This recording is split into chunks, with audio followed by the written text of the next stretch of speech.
Welcome to the Movie Cheer Podcast, the show for movie fans.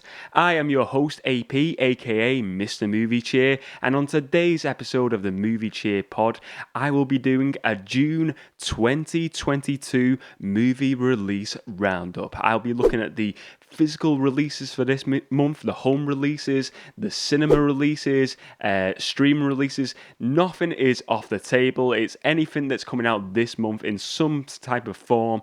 I will be discussing today for today's headline topic. So I'll be looking at 4 movies, June releases for today's headline topic. It's going to be a fun show to look at those June releases, ladies and gents.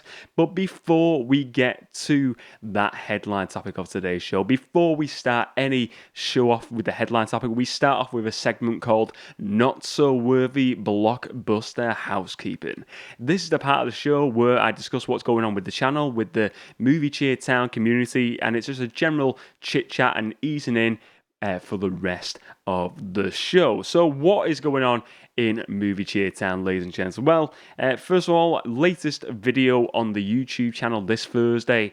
It was a part 2 video of best film titles, film title names. So I was going through finding 6 movies in the collection behind me and picking out the movies that really stand out by name. And this part 2 video, I did a part 1 a couple of months ago now.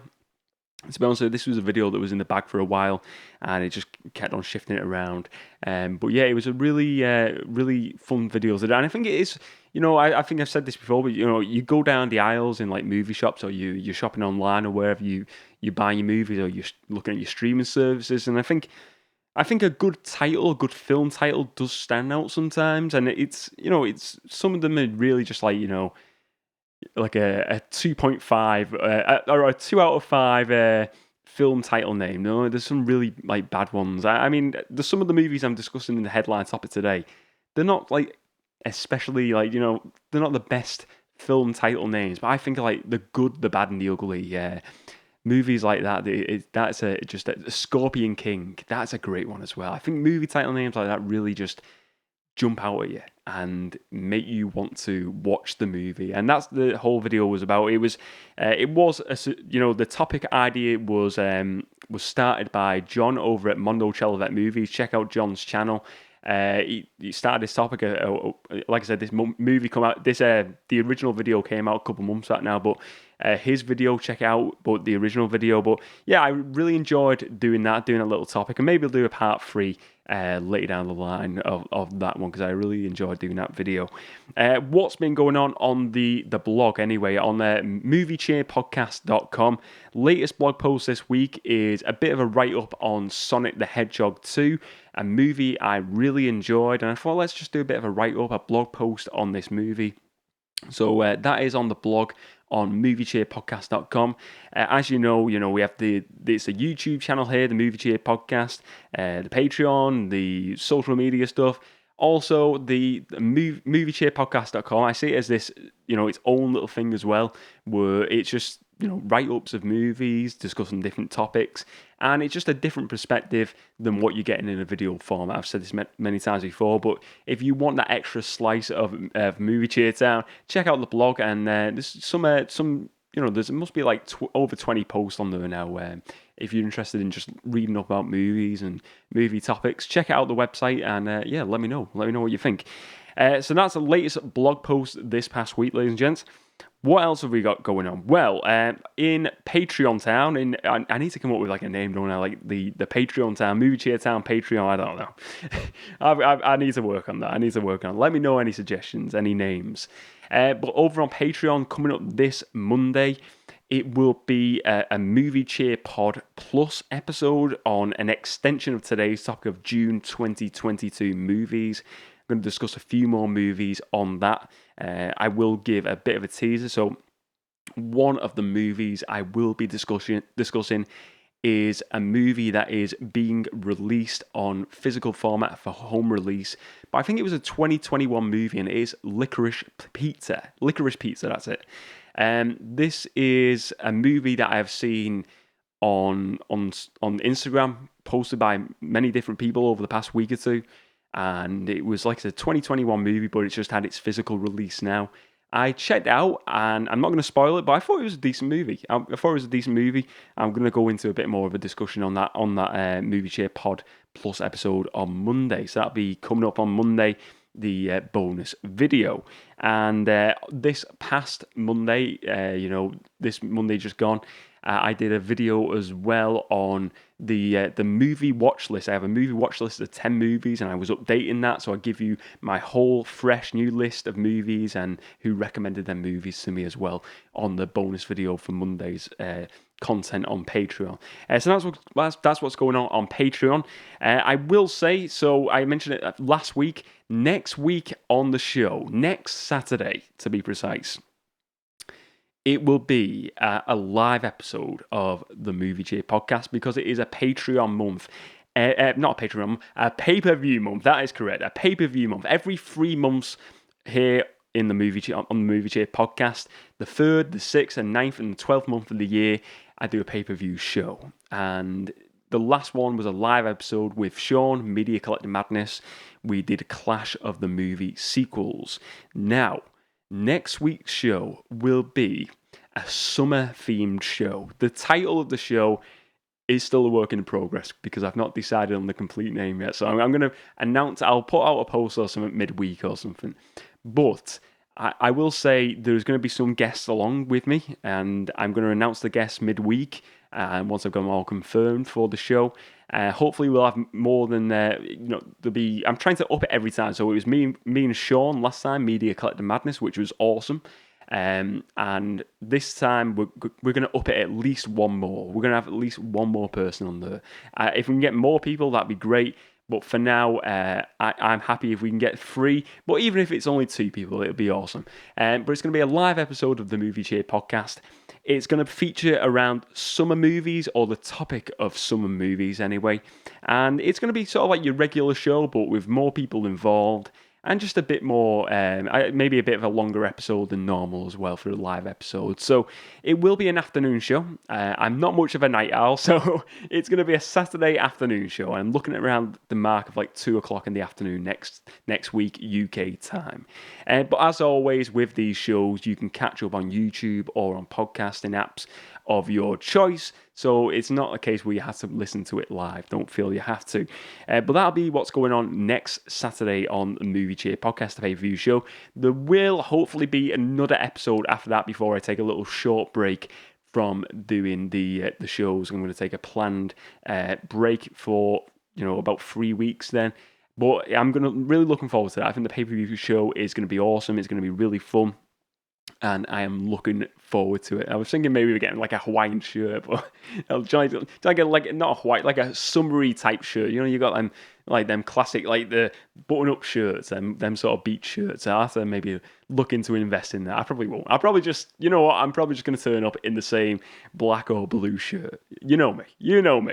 But anyway, that's coming up next week on Movie Chair Pod. Now let's get to that headline topic. So today's headline topic, June 2022 movie release roundup. Like I said last month on the show, now I'm kind of just saying, it's not just cinema releases anymore. I'm looking at either physical media home releases coming out in June of 2022, streaming releases and cinema releases. Anything in that sort of June 2022 month, I'm going to discuss if I'm interested in it. So, I've got 4 movies to discuss today, and the first movie I want to discuss is a movie called The Interceptor. The Interceptor, released June 3rd of this month, and it is a Netflix release.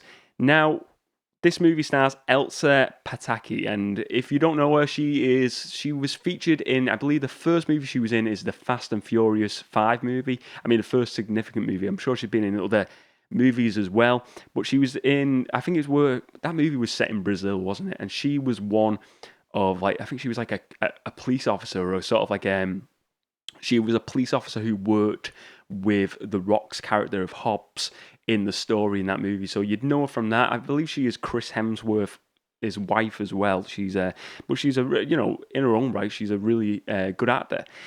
So Elsa Pataki, she is like the main headline star of this movie, of this Netflix release. So what is the story of the Interceptor? Basically, the Interceptor is basically you have the missiles, don't you? You have these big missiles, and they're basically at the start of the story. The US has these big units, these big stations where they keep missiles that protect, the US against other missiles coming from other countries. And they have two locations within the US. One on the ground in the US, I think it's in Alaska, and in the other one, it's offshore in the US, so it's in the middle of the sea or the ocean. And basically, one of them gets hijacked. One of these sites gets hijacked by Russian terrorists. And basically, they break into this massive fort early on in the movie. This is not spoiling the movie. I don't feel like this is spoiler territory. They take over this big missile place.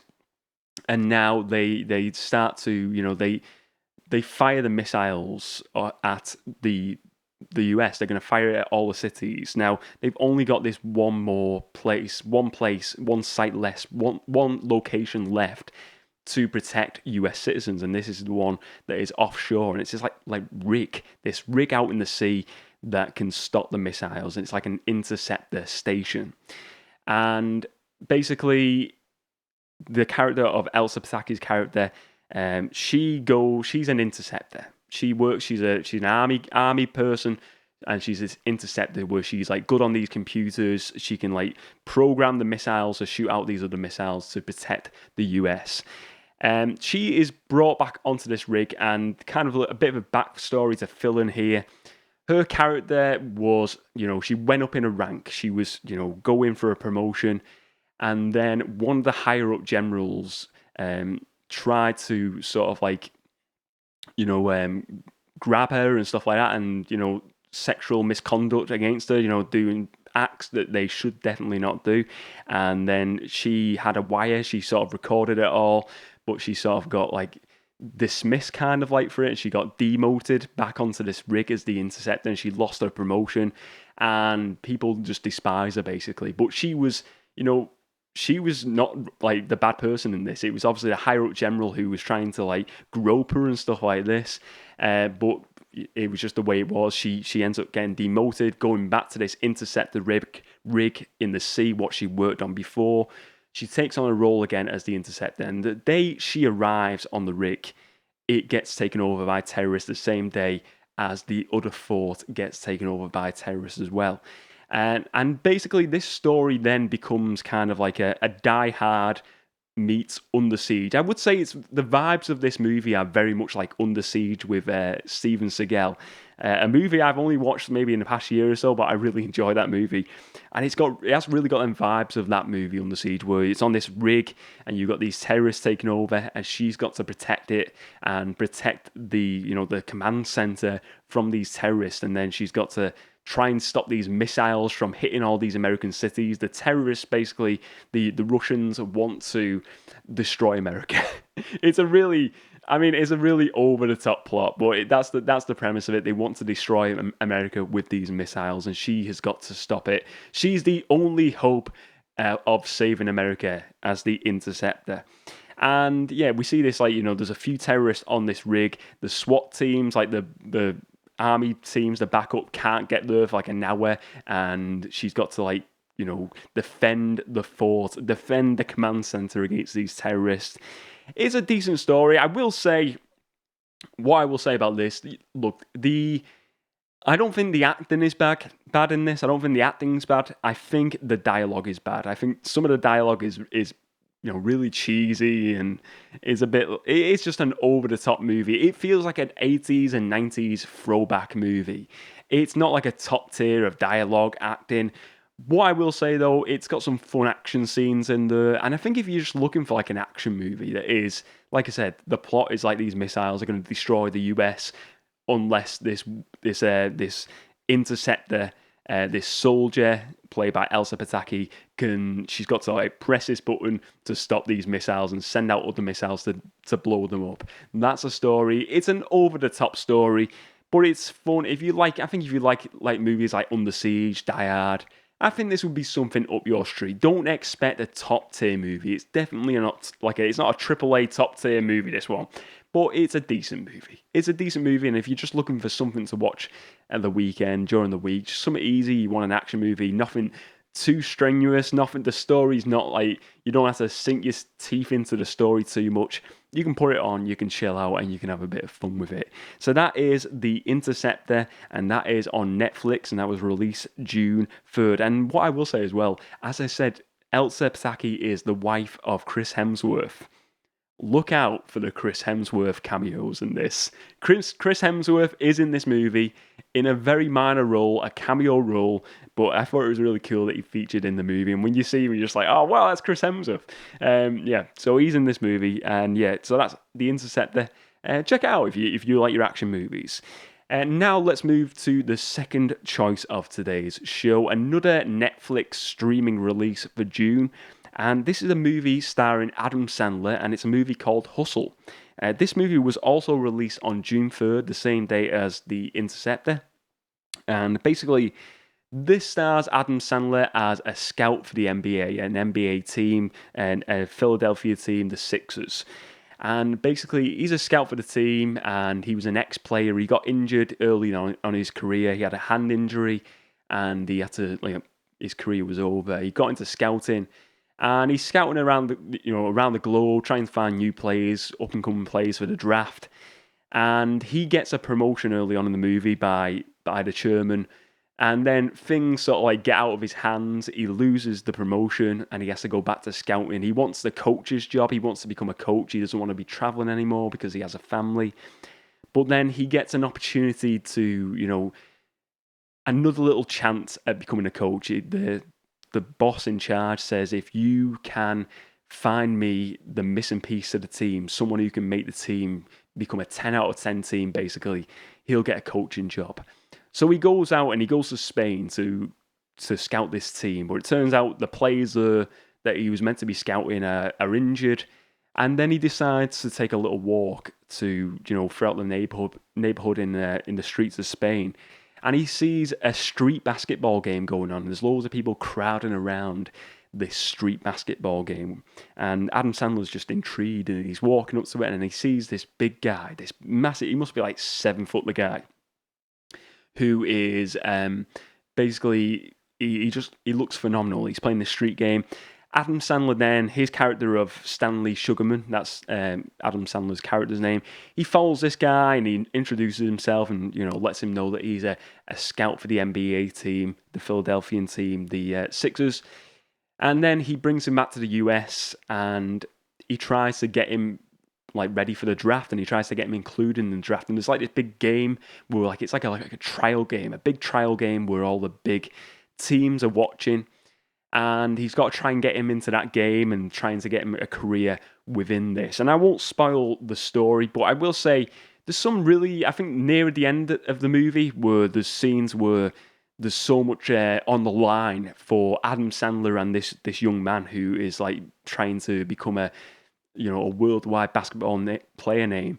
There's knife edge moments where you're like, don't do this, don't. He's got a bit of a temper at times, this guy, and he's, years earlier he was on an assault charge, and people are always trying to poke him and trying to get him angry, and you can see him at certain points in the movie getting enraged, and Adam Sandler's character is just trying to calm him down, and it's a really good movie. And like I said, I won't spoil the ending. I won't spoil whether if it's a good or a bad story in the end, if it's a good moment. What I will say, it's a decent movie. It's a decent sports movie. I like sports movies. I think this is why this movie was really up my street. I like sports movies. One of the best sports movies I've watched in recent years is Moneyball, starring Brad Pitt. Fantastic movie. And look, I will say it's not quite on a Moneyball level, and it's definitely not that sort of story. It's, where that was more about stats. This is more of a human story, a scout finding this young man and he's coaching him, and it's kind of got like a Rocky feel, like an underdog feel to this story. You see Adam Sandler throughout the streets of Philadelphia. He's driving his car and he's getting this basketball player from Espanyol, from Spain, to run up the streets and to try and work out. And he's like coaching him, and he's like his father. He's like this mentor figure to this young man, and he just wants him to do good because he realizes that him in his career was over because of silly mistakes, and it takes one bad move to your career to fail, and he doesn't want the same for this young man. He wants him to succeed, and it's a really good story. And it's not what I will say as well, it's not your average Adam Sandler movie. And I know he's done a few for Netflix now. I think it was Uncut Gems. I've never seen that, but it's meant to be phenomenal. That is one I'm really interested to watch next. He did Hubie Halloween, which I thought was really funny, but that was kind of like back into the comedy phase for Adam Sandler. But it seems like from watching this, this is not Waterboy, this is not Hubie Halloween, it's not Big Daddy. He can really do drama really well, Adam Sandler, and I think I've heard this mentioned many a times about comics and comedy actors. They can really drift into dramas quite well. Jim Carrey is another one who can do that quite well. And Adam Sandler, watching his performance here, he is superb. He is really good, and I'd be interested to watch more. Like Uncut Gems is definitely one I want to check out, to see that more drama performance from Adam Sandler, because he can nail it. He can absolutely nail it. And this one, like I said, I think if you're a sports fan, you'll probably enjoy this more so. I don't like basketball. Look, I'm a British guy. Basketball is not big over here, so I don't really watch basketball. But I'm a sports guy. I like sports in general. This is a movie up my street. So I think if you like sports movies, you'll enjoy Hustle. Check it out. It's on Netflix. The next movie I want to talk about is one it seems like the world is talking about, and I don't know whether it's good or bad. But the next movie I want to discuss is Morbius. That's right, Morbius. It was released a couple of months ago now, but the home release is coming out this month, June 27th. That'll be the home release, physical media release. So Morbius is a Sony Marvel production, Columbia Pictures one. And it's I don't think they've officially said whether this movie is included in the MCU. It's kind of like outside the MCU, kind of maybe in like its own universe. And the story, it's Jared Leto. He stars as Michael Morbius. He's a scientist who has like a disease from when he was born, and his limbs don't work properly. He can't walk properly. He's on crutches. His legs are unusable. Basically, he can't use his legs properly, and he's trying to find a cure for himself to a cure from this illness, this disease, because he basically says in the story he should have died years ago. And he is a great Nobel-winning scientist. I think he refused a Nobel Prize, basically. He's all to do with blood science and sort of like blood therapy and just like blood research. And basically, early on in the story, he forms a new genetically engineered blood type using bat DNA. And you see him basically use this new sample of this blood. He becomes a vampire, and we see him become this character, Morbius the vampire. And then his friend in this, played by Matt Smith, his character takes the same drug, the same substance, to cure his very similar illness. He suffers from the exact same illness as Michael Morbius, and his character's name is Milo. And they both have this drug, they both turn into vampires, and they both then need blood, or this genetically engineered blood. And Morbius vows not to kill any more people. He kills some people early on when he first lashes out, but he says then he's only going to drink genetically engineered blood, not human blood. And he's still trying to find a cure as well, because the blood's not working. The effects are wearing off quickly, so he needs to find a resolution to other things with the blood samples. But his friend Milo decides to drink human blood. He's killing people, and he becomes then the villain of the piece. And then we see them basically come to head in this story. Now, I've heard a lot of negative stuff about this movie. I will say it's not the best MCU or Marvel movie, comic book movie of all time. But I will say it was a watchable movie. I didn't think it was as bad as I thought. I thought it was going to be a lot worse than it was. I think for me it was probably on par with the first Venom movie, and that was one where I was like, I walked away and thought, it's okay. It's not the worst movie ever. I will say, I think this movie would have done a lot better if it had a better end scene fight. I thought the end scene fight scene between Morbius and Milo was kind of short lived, and I felt like there should have been a bit more to that, and it could have been they could have added some really great stuff to that. And I think sometimes as well the night effects, the darkness in this really didn't do the movie any like positives, any thumbs up. It kind of like felt like they were just like the effects, you couldn't see what was going on sometimes. I felt it was just like all super quick effects. And I think if we just seen some like really like choreographed fight scenes between the characters and just more, I don't know, just a bit more human effects into this rather than like CGI, because it was just CGI heavy at times for me. Too CGI heavy. But if they improved that final fight scene, I would have enjoyed this movie a lot more. But overall, I think it was a decent movie. I would like to see the character in like a Sinister Six or some sort of spin-off. I don't think a Morbius 2 would be something I'd want to watch, but to see Morbius in a different movie with some other characters, I'd be interested to see, because I like the character, and I think the effects of him looked cool, like the look of him. I think there's some improvements they need to do, like I said, with the action scenes with this character, but I think there's something there moving forward. Come on, it's Morbin time, ladies and gents. But yeah, that's Morbius, and that will be released 27th of June, this month, another June release. Now let's go to my final movie of today's headline topic. The final movie I want to discuss is another Netflix release, and this was released June 17th on Netflix, and the movie is Spiderhead, starring Chris Hemsworth. Chris Hemsworth gets another mention on today's show.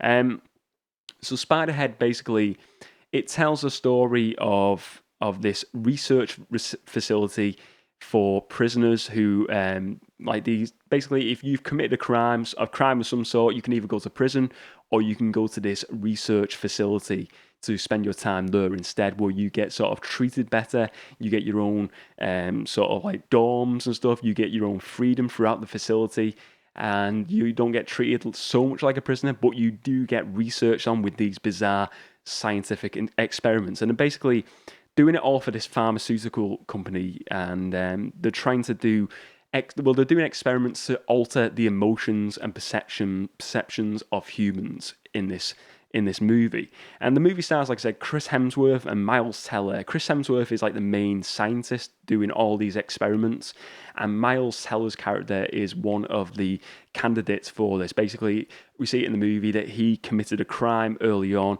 and he was obviously given the choice to either go to prison for his crimes or to go to this facility. He goes to this facility, and they do these like substances, drug sort of substances.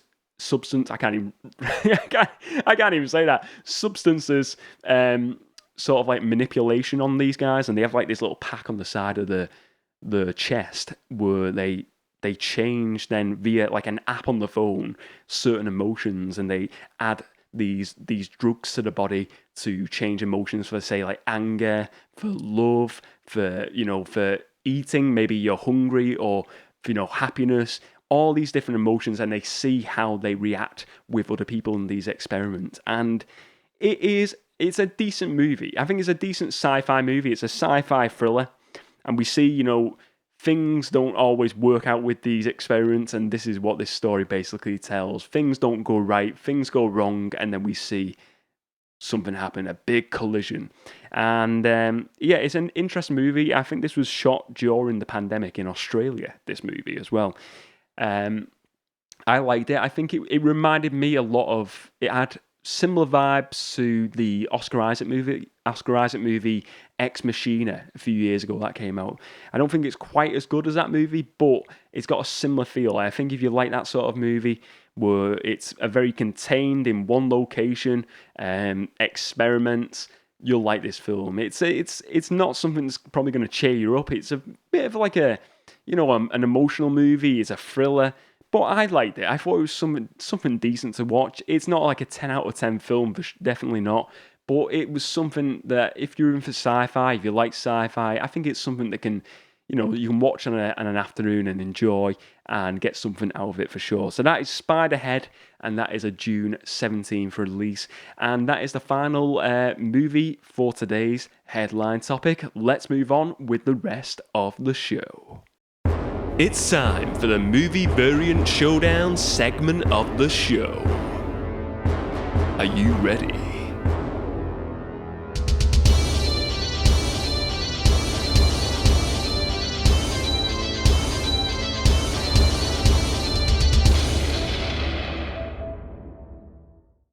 Movie Variant Showdown. Each and every week, I choose a representative of a movie property, whether it be a case cover, an actual movie, a character, and I put it up to a variant of that property. So it could be two case covers, two characters playing the same role, and I put them up against each other and see who wins. Now, this week on Movie Variant Showdown, I will be looking at there's been a new release, a re-release of a 4K format of Drive, the movie Drive starring Ryan Gosling. Superb movie. I think it's an absolutely stunning movie. I really enjoy it. Great soundtrack. A big synthwave soundtrack. Phenomenal soundtrack. But overall, a really good movie. A really decent movie to watch. And I've got the DVD down here, but on the occasion it's got this 4K release coming out now, I thought let's have a look at some of the different case covers for this movie Drive and see which one is the best. So first of all, we're going to start off with the DVD release cover, the case cover of this movie first of all, and let's look at it. So this is the DVD case cover for Drive. Now, I think this is just a perfect case cover, this one. You've got Ryan Gosling's character, the driver. He doesn't have a name in this, he's just called the driver. And you see him in front of his car. He's a getaway driver in this movie, a stunt driver. In front of his car, he's got that cool jacket on, and you see the text Drive behind him, and it's kind of like a Miami Vice text in the Ryan Gosling name in pink there. It looks beautiful, looks stunning. It's like that neon synthwave look to it, a really 80s stylish look to this cover. You've got greens in the background, green colours in the background, really light greeny blue colours. Then you mix with the purple and the white boldness of the title text of Drive. It looks amazing. I think this is great. This was actually the same cover for the Blu-ray as well. The original Blu-ray release has the same cover as this DVD. But now let's move on to the special edition release of Drive on DVD. So it's a slightly different release, and it's a different cover as well. So this is different where now it is basically, this is a scene early on. I think this is the first scene in the movie, I'm pretty sure, where Ryan Gosling's character, the driver, is in the car and he's like chewing on his toothpick in this movie. He's got his gloves on, he's chewing on his toothpick, and so it's a really close-up shot of him in the car. I'm trying to describe it if you listen to this on the podcast version. The text is different this time. Instead of the white text of the DVD, you've the original standard DVD, you've got the yellow text here, and then instead of purple, you've got blue for the title text. And the title text is very similar, very similar. Well, I'd say exactly similar font, maybe slightly smaller, and it's more near the top, rather it was near the middle end for the DVD standard release. But I still like this cover. I do think the standard DVD is still my favourite, though, out of these two so far. I think it's a nice shot, this, but for me, that DVD standard cover is phenomenal. Now, let's move on to the Blu-ray special collector's edition release. So we got another special collector's edition release and a different cover again. Now, this is very different font, very different text. You've got here now the neon-like text. It's like sort of like a luminous colour of the title text Drive in a purple, and you can see through the text colour. There's no actual text colour, it's transparent, but it's like an outline around the text this time. You've got Ryan Gosling's character, and then you've got the backdrop of the city. I think it's Los Angeles, I'm pretty sure. And he's sort of like leaning his arm up against the side of the cover, and you've got the purples are going over his character as well. It's a really like a purple light shining on him. I gotta be honest, I do like this cover. I think if this was for any sort of movie like this, like a a movie like, if it's like a Stranger Things, something like this, where it's got that 80s vibe, this sort of cover really works. But for me, still, the standard DVD cover is just iconic in comparison to this. I think it's a great cover, this. I don't dislike this cover, but for me, the standard DVD wins through still over this Blu-ray collector's edition. Now, let's move on to the new re-release of this re-release in 4K. And there's been two editions. There's been like a big limited edition, collector's edition, and then there's a standard edition, which is like half the price. So I'm going to look at the actual standard edition of this, because you do get the other one included in it, but you get all these extra goodies as well. But the standard edition of the 4K, let's have a look at it. So we've got, this is basically the back of his jacket, where it's got this like scorpion on the back. And it looks fantastic. It looks like it's in like a sort of like a metallic look, this scorpion. It's like you've got white at the top of the screen going down to like a dark fade, and then you have, again, a very different text of the title of Drive. I think this is the text that is included on the movie, in the intro of the movie, I'm pretty sure. And that's in like a pink purple colour as well. Now, I do like this. I love this again. I think it's another great cover for this movie, Drive. What I will say though, I think it's missing having Ryan Gosling on there. I think it's a shame that he's not featured on there, because I think someone sees this and they don't particularly know the movie, then don't know what it's about. They don't get the significance of like the jacket, that, you know, it's his jacket and stuff. Maybe they don't really get it. So even though it is a great cover, I don't think it means a lot to someone who's never seen the movie before. I think if you've watched the movie and you get it from the jacket, you get that connection. But otherwise, I think this means nothing to someone who's never watched this movie. So even though I like it, my favourite, which one wins through a Movie Variant Showdown, I will say it is the standard DVD case cover for Drive. That cover where he's just standing in front of his car, it's phenomenal. I think it's a magnificent cover. All these other covers are brilliant. They're all brilliant, and they all have, great differences, and I think they're really, someone out there is going to enjoy one more than the other for sure. But for me, the original one wins through for sure for me, definitely, and it is the DVD standard cover. Now let's move on with the next segment of today's show, and the next segment of today's show is Movies for the Weekend. Every week I give you 2 recommendations of movies for you to watch this weekend if you're looking for something to watch. And my choices for this weekend, ladies and gents, I have 2 choices. And I probably recommended this as a choice before, but it is a great movie, and that is Tom Cruise in Mission Impossible Fallout. Henry Cavill is in this movie as well. Great addition to the Mission Impossible cast. And it feels like a different movie, a bit of a shift in the genre a bit more. And like it feels like it's tonally a bit different from the other movies. It feels like it more like a darker tone to this, and like they just went up a gear a bit more, maybe a bit more serious in this movie.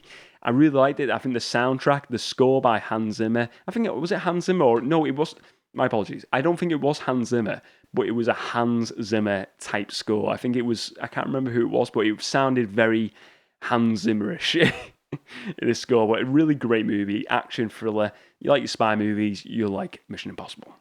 And next one I want to discuss is Fast and Furious. Now, this is the 4th movie in the Fast and Furious franchise. This was when Paul Walker and Vin Diesel both returned, and this kind of reignited the franchise. I think for me, Fast 5 is most certainly my favourite, but I don't think, you don't get to Fast 5 without this movie, and this movie is such a good movie as well.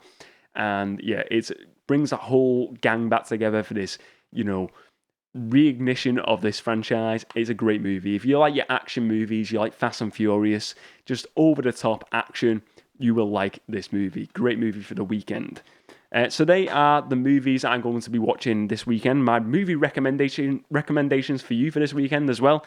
And let me know what you're watching this weekend. But that is movies for the weekend. Let's move on with the rest of the show. The Amazon Top 10 is approaching. Prepare yourself. 10, 9, 8, 7, 6, 5, 4, 3, 2, 1. The Amazon Top 10 has arrived. The Amazon Top 10, the bestsellers list on Amazon.co.uk for movies in DVD, Blu-ray, and 4K formats. So, what is on the top 10 list this week, ladies and gents? Well, let's start with number 10. Number 10, we have Dune. The 2021 movie Dune is at number 10, the DVD of that. I watched that movie. I thought it was an okay movie, but I think it is lacking that second part of that movie. I think it definitely is. Once that second part comes out, I think I'll enjoy it a lot more. That's at number 10, Dune. At number 9, we have the Blu-ray of Doctor Strange in the Multiverse of Madness. Great movie. That's at number 9. At number 8, we have the Blu-ray release of Dune. At number 7, we have Belfast. Belfast has been in that top 10 for quite some time now. So I think a lot of people are liking that movie for sure. That's at number 7, the DVD release of Belfast. At number 6, we have The Duke. That is The Duke. I believe that's a British movie. That's at number 6, DVD release.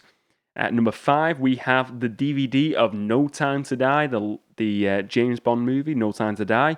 At number 4, we have the 30th anniversary release of Top Gun on DVD, the original Top Gun movie. That's at number 4.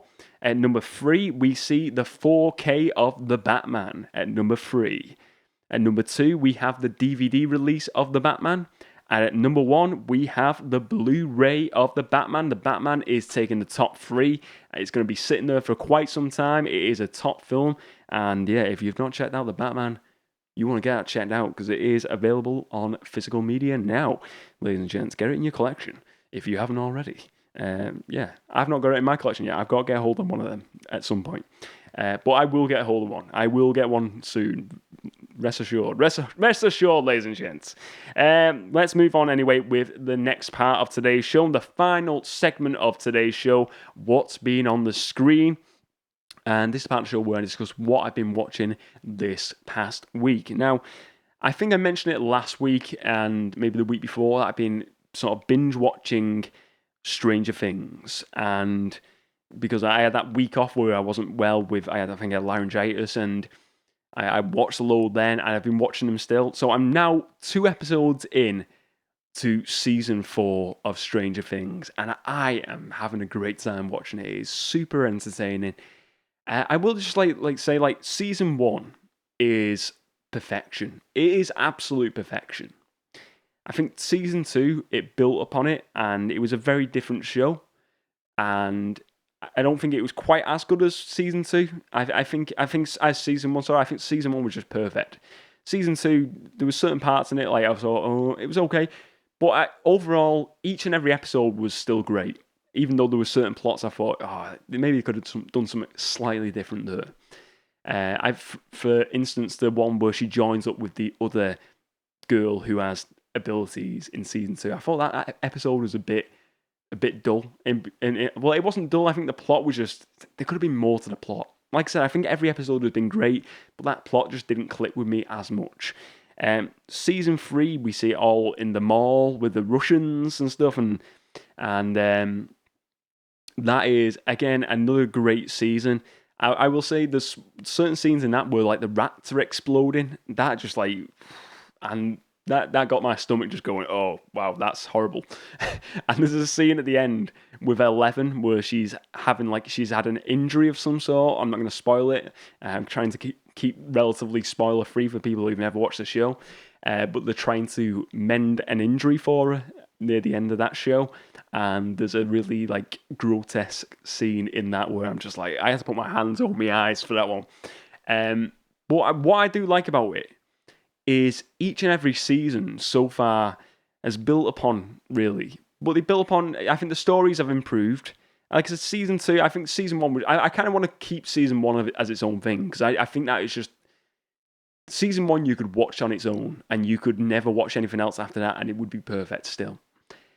And I think just kind of comparing it against season 1, I think any other season, they're still going to be flawed against season 1 for me, because it was great. But I feel like they have improved still, even from season 2 to season 3 to season 4.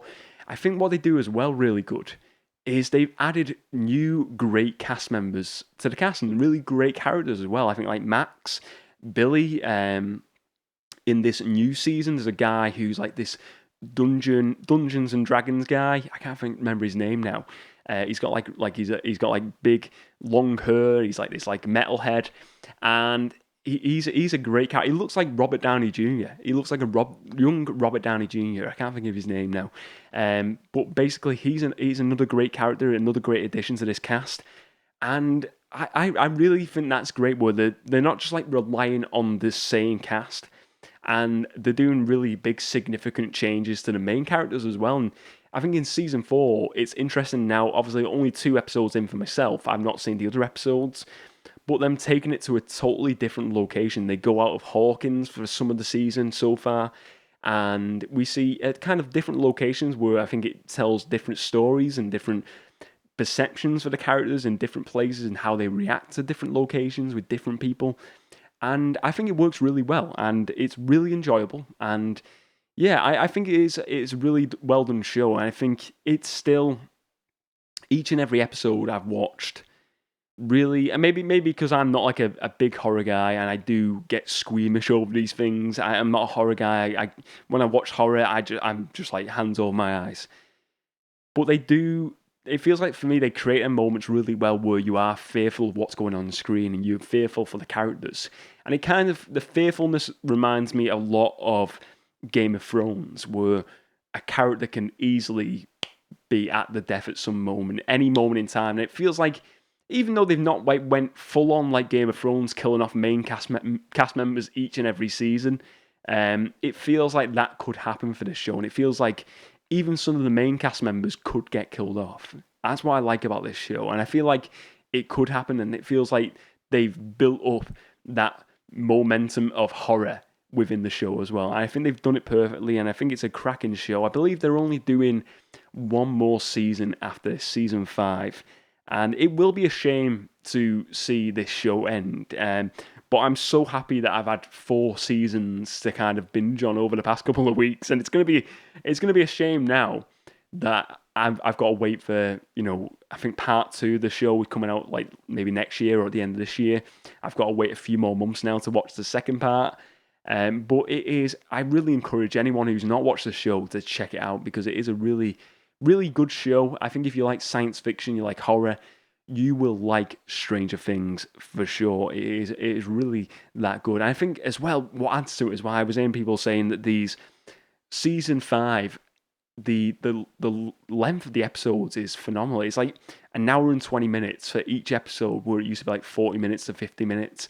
So they feel like feature length films, like mini feature length films for the episodes. So you're getting really big long episodes as well, which I think is great. I was saying this to someone the other day though, it feels like at the moment with TV shows, I'm getting overrun by TV shows. There's the Obi-Wan TV show, you got Stranger Things, you got that Miss Marvel show out, you got The Boys. I'm sure there's going to be more coming out soon as well. But I'm just like, I've not even touched The Boys yet. I'm really looking forward to watching The Boys. That's one I'm really looking forward to seeing. I'm only like 3 episodes in to Star Wars Obi-Wan Kenobi yet, because I've been watching Stranger Things and I've been watching other films as well. And I'm so far behind on these shows, but I'm like, why can't these streaming services all get together and just say, let's break these shows up for people? Because there's tons of shows. But look, I suppose you can look at it like, oh wow, there's tons of shows. There's too much to watch. Or you can be like, wow, there's tons of shows. I've got loads of these things to watch. It's going to be awesome. I've got weeks ahead. I can watch that. I can watch Obi-Wan Kenobi. I can watch The Boys. I can watch Miss Marvel. And that's the way I'm looking at it. I'm looking at it with that perspective. I've got loads of these great shows to catch up on. And even though I've seen some spoilers online on YouTube and stuff, it won't spoil these shows too much for me. I'm really looking forward to watching them. But Stranger Things Season 4, let me know your thoughts on Season 4. What do you think of the show so far? What hooked me in so much was the buzz around this show, and I think with the Kate Bush song, run up the hill, getting talked about, and there was a lot of buzz around this from that, and that's what really got me hooked in to give this a chance. And I gave the show a chance again. I watched it years ago. I wasn't really super fussed on it. Give it another go, and really enjoying it. I think it's a great show. That is Stranger things. And ladies and gents, that is the end of today's show. If you enjoyed the show, please do give it a like if you're watching on YouTube, and check out the rest of the movie related content on the YouTube channel. If you're listening to this podcast on a podcasting app of your choice, please do leave a 5-star review. If you can leave a 5-star review in the app you're listening to this podcast today. But let me know your thoughts on today's show, ladies and gents. Today's headline topic of June 2022 movies. Have you watched any of these movies yet? What are your thoughts on these movies? What have been some of your favourite home releases, streaming releases, cinema releases of this month of June 2022. Let me know your thoughts on all of today's topics, ladies and gents. It's been a really fun show, and I love doing these roundups on the movies that I've been watching over the month. Anyway, thank you very much for watching, ladies and gents. Remember to spread a bit of movie cheer, and as always, I will see you next time.